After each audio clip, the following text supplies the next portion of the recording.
Հրապարակելու ենք, որպեսզի հանրության զգացողությունները շոշափենք ու անդրադարձ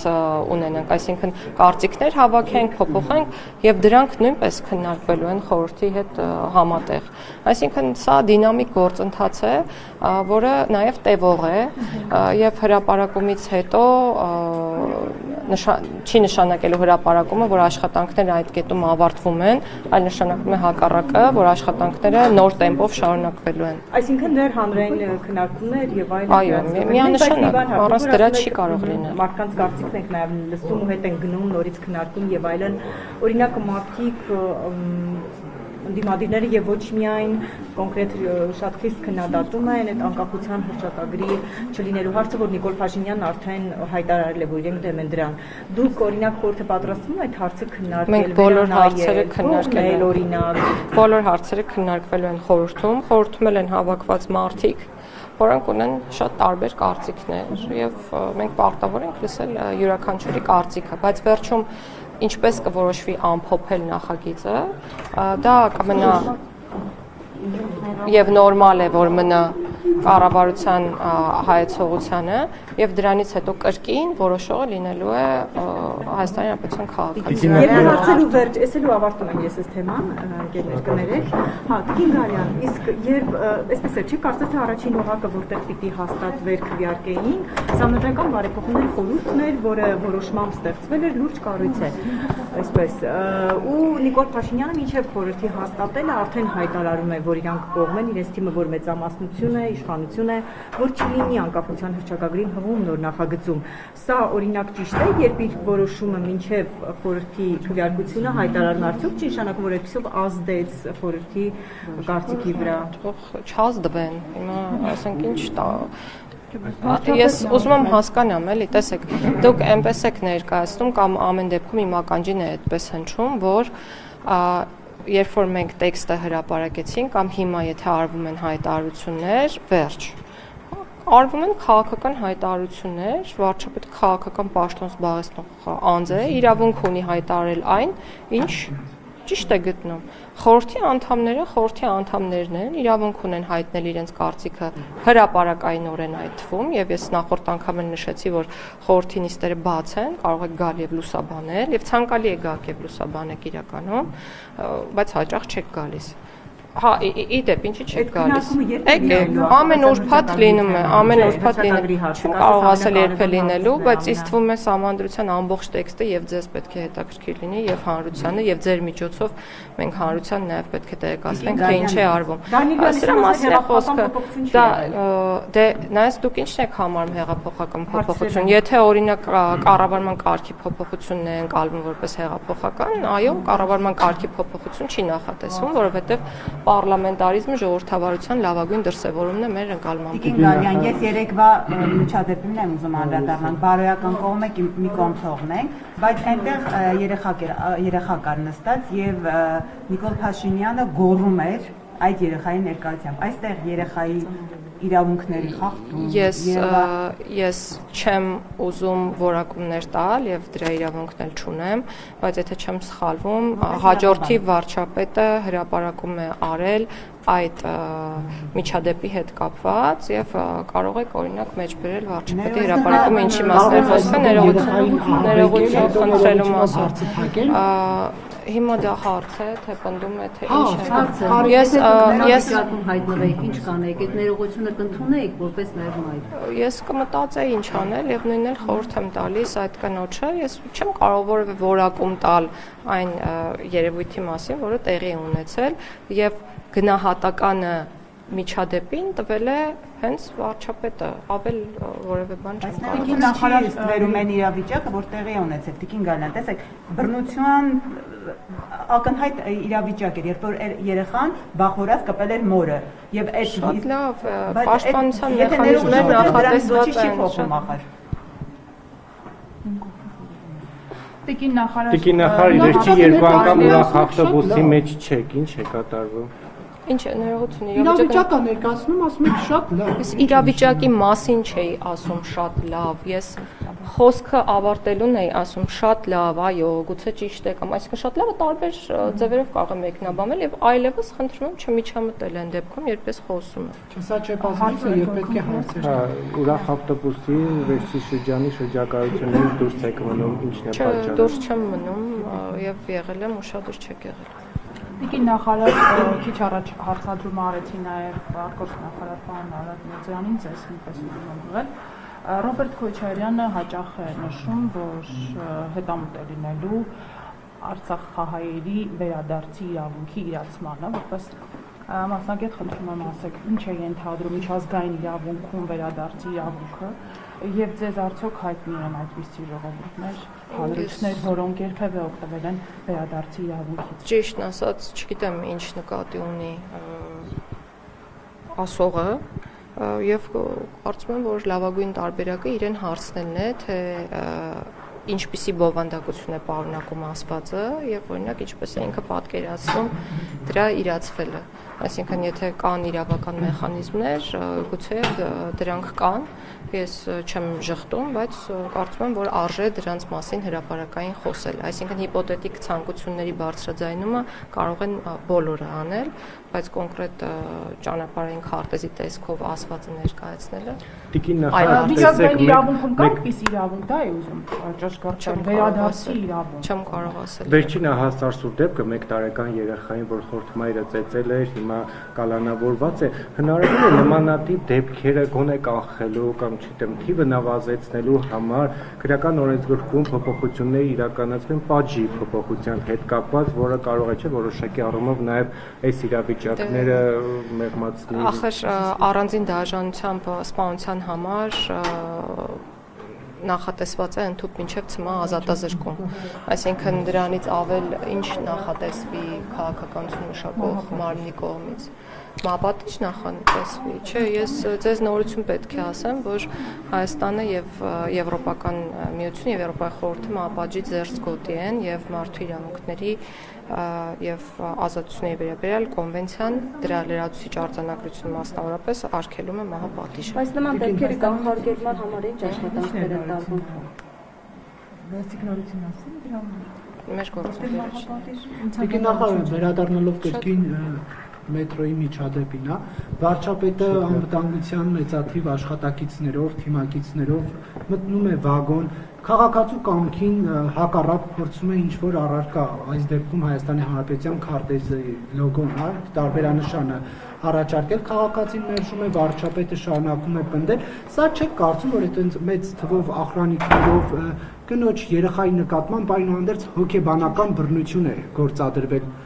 Դուք Արեք ջան, դուք կարծում եք այդպես։ Իմ կարծիքը, ես նախարար չեմ, իմ կարծիքը չի հետաքրքրում։ Շատ լավ, ես շատ ուրախ եմ, որ ձեզ, հատկապես ձեզ իմ կարծիքը հետաքրքրում է եւ շատ շոյված եմ։ Բայց եթե դուք տեսնում եք քրեորեն հետապնդելի արարք վարչապետի արարքում, խնդրում եմ հանցագործության մասին հաղորդում ներկայացրեք։ Ես իմ կարծիքը կպահեմ ինձ եւ կասեմ նույնը։ Վարչապետը ինքն է արձանագրել այդ դեպքի բնույթը եւ պատրաստակամություն է հայտնել ներողություն խնդրել։ Ես չեմ կարծում, որ եթե պատկերացումը լիներ այնպեսին, որ ամեն ինչ նորմալ է, նմանատիպ հայտարարության մենք կառերեսվեինք առհասարակ։ Եվ հետեւաբար նորից եմ կրկնում, չեմ անում որևէ մեկնաբանություն, բայց դուք անդադ ինձ ստիպում եք մեկնաբանություն անել։ Ես որևէ կաշկանդվածություն չունեմ։ Ես կրկնում եմ, բացեք վարչապետի պաշտոնական էջը եւ ծանոթացեք բոլոր Գլխավոր դատախազի պաշտոնի հավակնություն ունեք։ Ոչ, ես արդեն այդ մասին Ներողություն, տիկին նախարար, այդ մետրոյի միջադեպ մետրոյի միջադեպը արդյոք մտնում է վարչապետի ամեն առավոտ ցույց տրվող այդ ձեռքերով շարժման դրամաբանության մեջ, թե ոչ։ Ես արդեն ասացի, չեմ մեկնաբանելու եւ չեմ շեղվելու այլևս այս սկզբունքից։ Եթե ասում եմ չեմ մեկնաբանելու, չեմ մեկնաբանելու, որքան էլ որ նույն հարցը տա։ Ինչպես ասում եք, վարչապետը ներողություն է խնդրում, բայց իշխանական լրատվամիջոցները շարունակում են արցախցիների նկատմամբ ատելություն գեներացնել, չգիտեմ ինչ որ այսպես գրառումներ են նորից թարմացնում եւ այլն, երբ վարչապետը ներողություն է խնդրել։ Ինչու է իշխանական լրատվամիջոցը նորից արցախցիների նկատմամբ այսպես մենք ատելություն գեներացնում։ եթե չեմ սխալվում, նախորդ շաբաթ օրը չեմ հիշի, բայց ներառականության մասով շատ մեծ միջոցառում ունեցանք, որը նվիրված էր տեղահանված մեր քույրերի եւ եղբայրների իրավունքների պաշտպանությանը եւ այնտեղ մեծաքանակ մարդիկ կային, որոնք որ պատրաստ էին եւ արդեն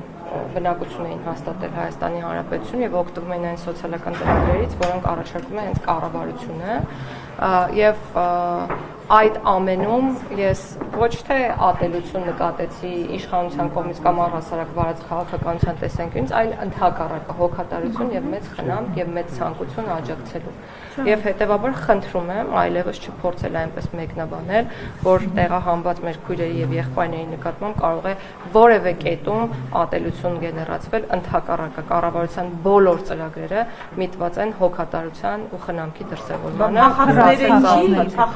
Բացեք ծանոթացեք կառավարության ծրագիրը վարչապետի մակարդակով խրախուսվում է։ Մենք տեսել ենք, չէ՞, մարդիկ ինչպես են ցեղասպանությունից, այսպես ասած, փախել եկել, փրկվել, փախել չէ, ներողություն, բռնի տեղահանվել։ Ու այդ մարդկանց երբ որ ասում են փախածները, բռնի տեղահանված անձանց հետ կապված, այսօր կան եւ գործում են բազմաթիվ ծրագրեր, եւ այդ ծրագրերը իրականացվում են կառավարության կողմից, իսկ վարչապետը հանդիսանում է հենց այդ կառավարության ղեկավարը։ Եվ եթե չլիներ,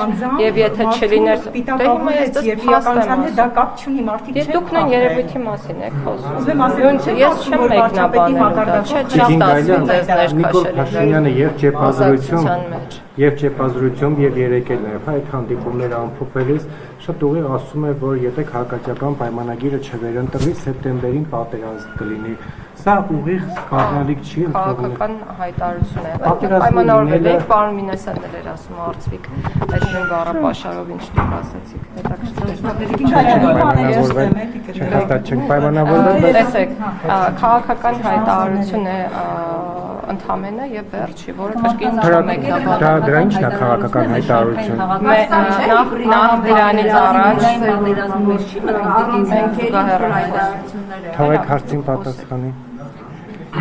պատասխանեք։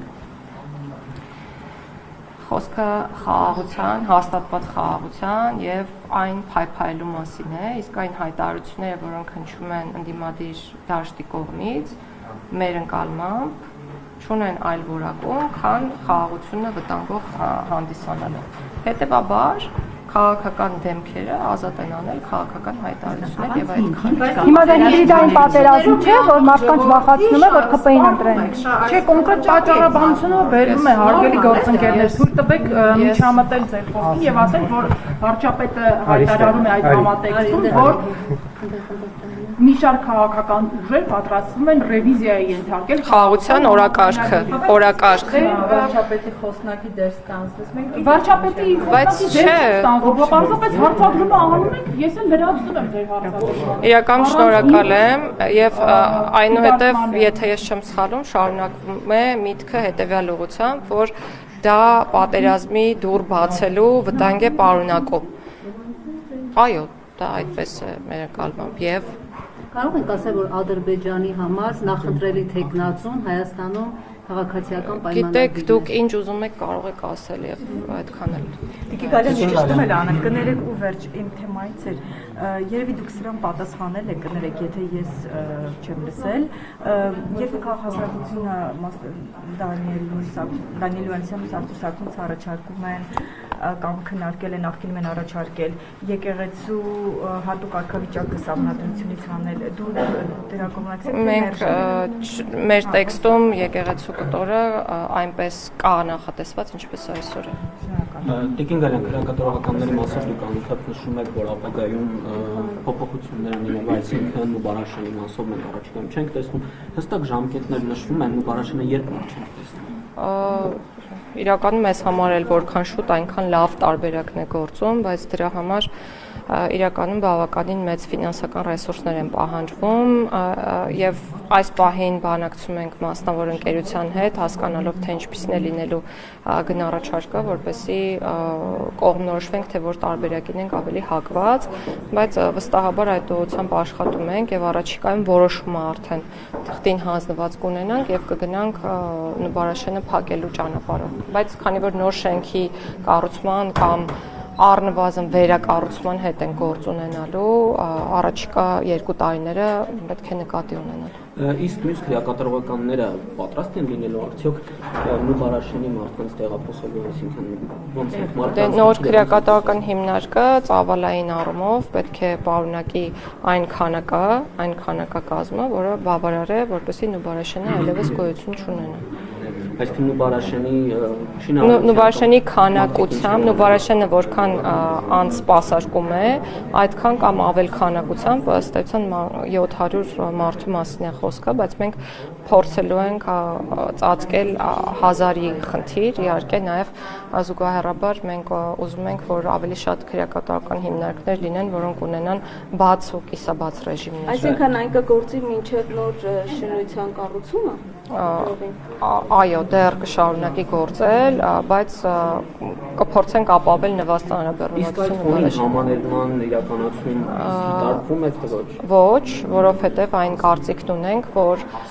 պետք է պատժից ավելի վաղ ազատվեն այն անձինք, որոնք ավելի պատրաստ են վերադառնալ հասարակություն եւ չպետք է դա անել անհասցե։ Անհասցե է ավելի շատ համաներումը, այսինքն իհարկե հանցագործությունների շրջանակ որոշվում է, բայց անհատականացված չէ, կոնկրետ անձանց չենք գնահատում այդ դեպքում, իսկ պայմանական վաղակետ ազատման ինստիտուտի պարագայում անհատականացված մոտեցում է ցուցաբերվում, եւ ես այսօր զեկույցում նշեցի, որ 2025-ին ազատվել է 170 անձ պատժից պայմանական վաղակետ, նախորդ տարվա 134-ի կամ 35-ի փոխարեն, այսինքն մենք տեսնում ենք քանակական աճ եւ նաեւ ունենք հանձնառություն ակտիվացնել այս ինստիտուտը եւ լավարկել, որպեսզի առաջիկայում ավելի մեծ քանակությամբ անձինք ազատվեն կամ կարողանան հավակնել ազատվել պատժից։ Քաղաքացիական պայմանագիրը 6 տարի առաջ ամբողջական քարտեզով էր քարոզարշավը իրականացնում, հիմա կիսատ քարտեզով է քարոզարշավը իրականացնում։ Քաղաքացին որ հարցնի ինչու է կիսատ, դուք եկաք կիսեցիք, ո՞րն է ձեր պատասխանը եւ ինչ վստահություն կա, որ այս անգամ ընտրվելուց նորից չեք կիսի քարտեզը։ Հայաստանի Հանրապետության քարտեզը Հայաստանի Հանրապետության քարտեզն է իր հստակ տարածքով, որի վերաբերյալ կարծում եմ դուք շատ լավ գիտեք եւ պետք չէ մանիպուլյացիոն հարցեր տալ այս կարգով։ 6 տարի առաջ էր նույնն։ Իսկ դուք էստեղ եք եղել 6 տարի առաջ եւ հիմա կարող է նկատել եք ինչ-որ բան, որ տեղի ունեցավ մեր կյանքում, որ չէինք ուզում տեղի ունենալ։ Նկատել եք, ասենք Փաշինյանը ասում է, որ իշխանության պատերազմ չի լինելու, ես եթե չգամ կլինի։ Իսկ նկատել եք, որ խաղաղության համաձայնագրի նախաստորագրումը տեղի ունեցել եւ ասում ենք, որ խաղաղությունը հաստատված է եւ մենք պետք է փայփայենք ու այնպես անենք, որ խաղաղ միջավայրում գնանք դեպի կայուն ու զարգացող ապագա։ Ինձ թվում է ինչ-որ մի հատված բաց եք թողել դուք։ Ուշադիր եղեք։ Վիրակի, եթե չեմ սխալվում, տեղեկություն տարածեց, որ Վարդաշյան քրեակատարողականից կարծես կալանավոր էր փախուստի դիմել, դուք ինչ տեղեկություն ունեք այդ մասով։ Մենք մեր գործընկեր կառույցների հետ աշխատում ենք հայտնաբերման ուղղությամբ, այդքանը կարող եմ ասել։ Նախորդ ճեպազրույցներում դուք էլի անդադ խոսել եք, որ ինքնավնասման դեպքերը կանխելու համար կալանավայրերում, այսպես ասած, աշխատանքներ տարվում են, բայց վերջին շրջանում էլի տենց մի դեպքեր եղել եւ կանխվել էր կարծես խցակիցների կողմից։ Խցակիցների բարձրաձայնումով աշխատակիցների կողմից մենք, եթե չեմ սխալվում, տարեսկզբից 5 կամ 6 ինքնասպանության փորձի դեպքեր ենք ունեցել։ 5 կամ եւ ունեցել ենք 1 ինքնասպանության դեպք։ Այս խոսում եմ բանի մասին, որ ինքնասպանությունները կանխվում են, բայց գուցեև այո գործիքակազմը բավարար չէ, որ իսպառ կանխվեն կամ վերանան ինքնասպանությունները եւ ինչեր ինքնասպանությունները տարբեր փորձերը օրինակ ունենք մեկ պետական դավաճանության մեջ մեղադրվող անձ, որը ինքնասպանության փորձեր արել, մեկը հոգեկան առողջության խնդիրներ, մեկը չէ, երկուսը հոգեկան առողջության խնդիրներ ունեցող անձինք էին եւ ինքնավնասումների հետ կապված ուզում եմ նշել, որ թիվը էապես նվազել է, մենք վիճակագրություն կարող ենք ներկայացնել կամ հաջորդ ճեպազրույցին ես ձեռքիս տակ խոստանում եմ կունենամ թվական տվյալները, բայց դուք հստակ կտեսնեք, որ օրինակ եթե տեսնում եք 100 ինքնավնասման դեպք, այդ 100 ինքնավնասման դեպքերը օրինակ կատարվում են 10 անձի կողմից եւ ոչ թե 100 անձի կողմից, այսինքն հստակ կան անձանց խմբեր, որոնք հակված են ինքնավնասումներ կատարելու կամ դիմելու ինքնասպանության։ աշխարհում էլ է այդպես եւ միայն քրեակատարական հիմնարկներում չէ։ Տիկին նախարար գուցե հարցերը նախորդի հնչել է, ես չեմ ֆիքսել, բայց այնուհանդերձ սահմանադրությունը ունի նաեւ փոփոխելի հոդվածներ, եթե չեմ սխալվում։ Խնդրում եմ ասել, սահմանադրության նոր նախագծում արդյոք փոփոխելի հոդվածներին անդրադարձ եղել է, մասնավորապես այն հոդվածին, որը սահմանում է կառավարության անդամի ներկայացվող պահանջները։ Դա թողնվել է նույնությամբ եւ ազգային ժողովի։ Մենք այն կարծիքին ենք, որ այն ցենզերը, որոնք այսօր սահմանված են, մասնավորապես միայն Հայաստանի Հանրապետության քաղաքացի հանդիսանալը, վերջին տարիներին բնակության ցենզը պետք է պահպանվեն եւ պատգամավորների համար եւ ըստ այդմ նաեւ կառավարության անդամների համար։ Ես նկատի ունեի նաեւ սահմանադրության այդ դրույթի փոփոխելիության ստատուսը վերանայման ենթակա է թե ոչ։ Այս բան չենք քննարկել, բայց գիտեք, մենք մի հանգամանք ենք քննարկել, արդյոք պետք է ճկունությունը պահպանենք սահմանադրության փոփոխության եւ այս պահին հստակ որոշում չունենք, բայց գոնե մենք առաջարկել ենք քննարկել ավելի կոշտ մոտեցումները,